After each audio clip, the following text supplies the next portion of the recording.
Maranatha, Tuhan Yesus segera datang. Saya Wanda Dumais dari BIC Sydney, Australia. Saudara yang dikasihi Tuhan, mengapa Yesus masih memiliki tanda luka sesudah kebangkitannya? Banyak orang telah bertanya tentang pertanyaan ini. Saya ingin mengutip pendapat dari Thomas Aquinas. Dalam sebuah bukunya, Thomas Aquinas menulis begini.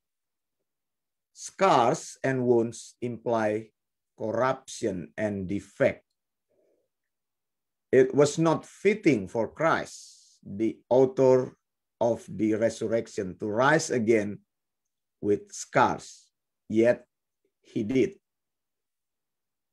Memang betul, saudara, banyak orang yang berpikir, mengapa Yesus yang sudah bangkit dalam tubuh yang baru, tubuh kemuliaan, tapi Yesus masih memiliki luka-luka. Ada bekas lubang paku, ada bekas lubang benda tajam atau tombak yang ditusukkan di lambungnya. Saudara yang dikasihi Tuhan, kebanyakan kita berusaha menyembunyikan luka-luka kita. Betul kan? Luka-luka itu atau tanda luka di badan kita itu seringkali menjadi tanda yang harus kita sembunyikan. Kalau kita bisa menyembunyikan dengan make up, maka itu akan kita lakukan. Dan orang tidak suka akan bekas-bekas luka, saudara. Thomas Aquinas katakan, bekas-bekas luka itu memang menyatakan sebuah ketidaksempurnaan. Sebuah hal yang sebenarnya tidak bagus. Dan tidak cocok katanya untuk Kristus yang sudah bangkit. Bahkan dia bangkit dengan membawa bekas-bekas luka tersebut. Tanda-tanda luka. Tapi itulah yang Yesus lakukan. Yohanes 20 ayat 27. Kita perlu melihat ayat ini. Ayat yang bagus sekali. Kemudian ia berkata kepada Thomas, ia Yesus, taruhlah jarimu di sini dan lihatlah tanganku. Ulurkanlah tanganmu dan cucukkan ke dalam lambungku. Dan jangan engkau tidak percaya lagi, melainkan percayalah. Jadi saudara, ada bekas luka, bekas paku di tangan Yesus, lubang yang besar, dan juga ada lubang yang besar di lambungnya. Setelah Yesus bangkit, bekas-bekas luka ini, tanda luka ini tetap berada di sana. Saudara yang dikasihi Tuhan, ketika Yesus bangkit, itu adalah tubuh yang sama ketika dia mati. Jadi tubuh yang sama itu dibangkitkan dan tubuh yang sama itu juga diubahkan. Sekali lagi, tubuh kebangkitan Yesus. Tubuh kebangkitan Yesus adalah tubuh yang sama yang Yesus miliki ketika dia mati, tapi tubuh itu diubah menjadi tubuh yang hidup, lalu tubuh itu diubah menjadi tubuh kemuliaan. Saudara, saya mau katakan Yesus masih tetap manusia ketika dia bangkit. Tetapi sekarang dia sudah dimuliakan Paulus berkata apa yang ditaburkan dalam kebinasaan akan dibangkitkan dalam ketidakbinasaan. 1 Korintus 15 ayat 42. Dan tubuh Yesus yang sudah dibangkitkan itu ketika Yesus bangkit mampu menembus pintu dan dinding. Ingat, Yesus masuk di tengah-tengah murid-murid yang sedang berkumpul. Pada waktu itu dikatakan dalam pintu-pintu yang terkunci rapat. Yohanes pasal yang ke-20 ayat yang ke-26. Yesus juga mampu atau Yesus makan makanan yang solid. Tubuhnya yang natural mati di kayu salib, tubuh jasmani itu, kemudian dibangkitkan dan diubahkan kepada tubuh rohani. Nah, saudara yang dikasih Tuhan, tentu ketika Yesus bangkit dalam tubuh kemuliaannya, mereka yang mengenal dia dengan dekat, mereka yang pernah bersama dengan dia selama 3,5 tahun ketika dia hidup di muka bumi ini, melakukan pelayanannya 3,5 tahun terakhir itu, mereka tidak mengenali dia, saudara. Saya mau katakan bahwa luka-luka tersebut, bekas luka tersebut adalah tanda utama dia mengkonfirmasikan dirinya kepada murid-muridnya bahwa itu adalah Yesus yang pernah mereka lihat. Yesus yang hidup bersama dengan mereka pada awalnya dalam tubuh yang sama, tetapi sekarang Yesus bangkit dan diubahkan. Saudara, pertama kali murid-murid bertemu dengan Yesus, mereka takut sekali karena mereka berpikir mereka melihat hantu. Saudara, hantu itu adalah sebuah spirit, roh gitu ya. Begitu. Saya suka baca itu di news, ada orang lihat kuntilanak lah, lihat setan lah, itu ada YouTube-nya, ada beritanya. Yesus katakan begini, ini supaya kita ini betul-betul mengetahui. Yesus bilang, lihatlah tangan dan kakiku, inilah aku. Sentuh, rabalah aku dan lihatlah, sebab apa? Sebab hantu tidak ada daging dan tulang seperti yang kamu lihat ada padaku. Jadi begitu saudara ya, masa ada hantu mau cekek manusia begitu? Hantu tidak ada. Tidak ada daging dan tulangnya, hantu hanya ada rohnya begitu. Nah, kalau cuma ada rohnya ya kita tidak bisa melihat hantu. Saudara, makanya Lukas 24:39 ayat 40, saya ulangi, lihatlah tanganku dan kakiku, aku sendirilah ini. Rabalah aku dan lihatlah, karena hantu tidak ada daging dan tulangnya seperti yang kamu lihat ada padaku. Sambil berkata demikian, ia memperlihatkan tangan dan kakinya kepada mereka. Jadi saudara, bekas-bekas luka itu tetap ada di dalam tubuh Yesus sesudah dia bangkit. Yesus tidak menyembunyikan bekas-bekas luka tersebut. Sama seperti kita yang berusaha menyembunyikan bekas-bekas luka kita.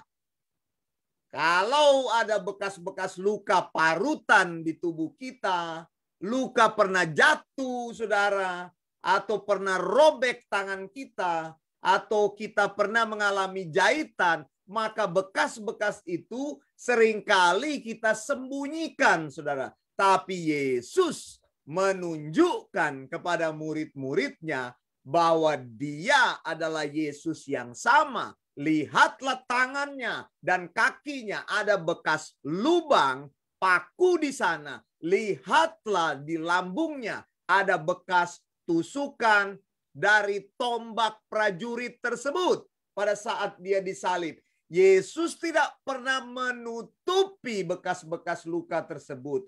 Dan saudara, engkau lihat di sini, dia tetaplah manusia yang sama seperti saat dia ada di muka bumi ini. Tidak pernah berubah, saudara. Jadi saya mau katakan Yesus tidak berusaha mengalahkan salib dan penyalipan. Tidak. Buat apa dia mengalahkan salib dan penyalipan? Dia menunjukkan kepada kita melalui bekas-bekas lukanya bahwa dia adalah Yesus yang sama, Allah manusia, yang disembah oleh murid-muridnya, yang disembah oleh kita. Dan dia tetap Yesus yang sama sesudah dia bangkit. Jadi tidak ada urusan Yesus mengalahkan salib, itu terlalu kecil bagi dirinya. Tidak ada urusan Yesus mengalahkan penyalipan dalam hidupnya, itu tidak ada urusan. Buktinya dia mati dan dia bangkit kemudian, bekas-bekas luka itu masih ada dalam dirinya, menunjukkan bahwa dia adalah Yesus yang sama. Kalau engkau baca di dalam kitab Wahyu, nanti penglihatan Yohanes melihat anak domba seperti tersembelih. Jadi ada bekas-bekas lukanya. Sampai di surga saat ini, Yesus ada di sebelah kanan Allah Bapa. Dia tetap membawa bekas-bekas luka itu di dalam tubuhnya. Tidak pernah disembunyikan. Ini menjadi tanda, saudara. Tadi yang pertama, Yesus tunjukkan kepada murid-muridnya, inilah aku, Yesus yang sama. Aku mati di kayu salib dengan luka-luka yang sama. Aku dikubur, kemudian aku bangkit dengan tanda yang sama. Yang kedua, saya mau tunjukkan bekas-bekas luka itu mengatakan kepada kita bahwa Yesus mengenal setiap luka-luka yang kita alami dan merasakan setiap kesakitan yang kita alami. Mengapa? Karena Yesus itu adalah manusia sepenuhnya. Dia dijadikan sebagai manusia dalam segala hal sama seperti kita. Ibrani 2 ayat 17, itulah sebabnya maka dalam segala hal ia harus disamakan dengan saudara-saudaranya supaya ia menjadi imam besar yang menaruh belas kasihan dan yang setia kepada Allah untuk mendamaikan dosa manusia. Saudara, Yesus adalah salah satu manusia yang sama seperti kita. Dia mengalami penderitaan seperti yang kita alami dan dia menanggung penderitaan itu seperti yang kita alami. Makanya kan banyak orang itu tulis, bikin meme apa segala. Yesus sudah bangkit, dengan cara itu ketakutanmu juga sudah tidak ada, kesakitan. Ya, saya tidak begitu setuju dengan hal tersebut. Yesus bangkit cuma satu, dia memberikan kepada kita sebuah tanda bahwa dia bisa menang dari maut dan menghancurkan, menghapuskan, mematahkan setiap sting itu. Scorpion of death, apa namanya itu, setiap sengat kematian itu. Jadi supaya kematian tidak menjadi sebuah sengat yang mematikan lagi bagi manusia. Kita mati seperti biasa, tapi kita menaklukkan kematian itu. Orang yang ada di dalam Kristus menaklukkan kematian itu. Mereka bisa mati tetapi mereka akan dihidupkan bersama dengan Kristus. Itu maksudnya. Sehingga kita tidak perlu takut lagi kepada kematian itu karena Yesus sudah mengalahkan maut dan menghancurkan setiap sengat maut tersebut. Tapi saudara, di sini luka-luka Yesus memberitahu kepada kita, menyatakan kepada kita bahwa ia mengenal segala rasa sakitmu. Ia tahu pergumulanmu, ia menderita bersama denganmu, dan untukmu, untuk saya dan saudara, ia menanggung semua dosa manusia dan mati di dalam atau menggantikan tempat kita. Luka-lukanya itu mengingatkan kita. Sekali lagi, luka-luka Yesus, bekas-bekas luka Yesus mengingatkan kepada kita bahwa ia mengenal penderitaan dan rasa sakit manusia. Amin, saudara. Katakan amin. Yesus tahu pergumulanmu. Katakan amin. Mari kita katakan 1, 2, 3. Yesus tahu pergumulan saya. Yesus tahu masalah saya. Sudah nggak usah takut, saudara. Kau punya Yesus yang luar biasa, saudara. Bahkan orang-orang bersaksi, mereka yang menjadi saksi kengerian dari Perang Dunia Pertama, mereka mendapatkan penghiburan atas pengingatan mereka kepada luka-luka Yesus, bahwa Yesus itu menderita secara jasmani. Luka-luka Yesus akan menguatkan kita. Kalau kita memikirkan hal itu, Yesus yang sama, dia bangkit dengan luka-luka yang sama itu akan mengingatkan kita bahwa setiap kali kita mempunyai persoalan yang berat dalam hidup kita, yang kita rasa berat sekali. Saya tahu persoalan itu berat dan mungkin tidak bisa diomongkan. Setiap kita punya masalah yang sama. Ya, siapa manusia yang tidak punya masalah? Selama masih hidup kita punya masalah. Tapi ada orang-orang yang tertentu bangun pagi saja masalahnya sudah besar. Mau tidur saja sudah tidak bisa tidur. Mau tidur saja sudah rasanya mati. Karena ingat-ingat nanti bangun masalah besar menanggung. Ingat-ingat lagi hari yang baru bukan dilalui dengan sukacita. Tapi hari yang baru orang kejar-kejar. Mungkin karena hutang, karena masalah yang dibuat sendiri. Mungkin karena hal-hal lain. Saya tidak tahu masalahmu apa. Saudara, ingatlah bekas-bekas luka Yesus. Yesus memilih menanggung penderitaan bagi kita, dan untuk kita ia memilih untuk menderita bagi kita. Bekas-bekas luka Yesus juga memberitahu kepada kita apa, saudara, hal yang terbesar?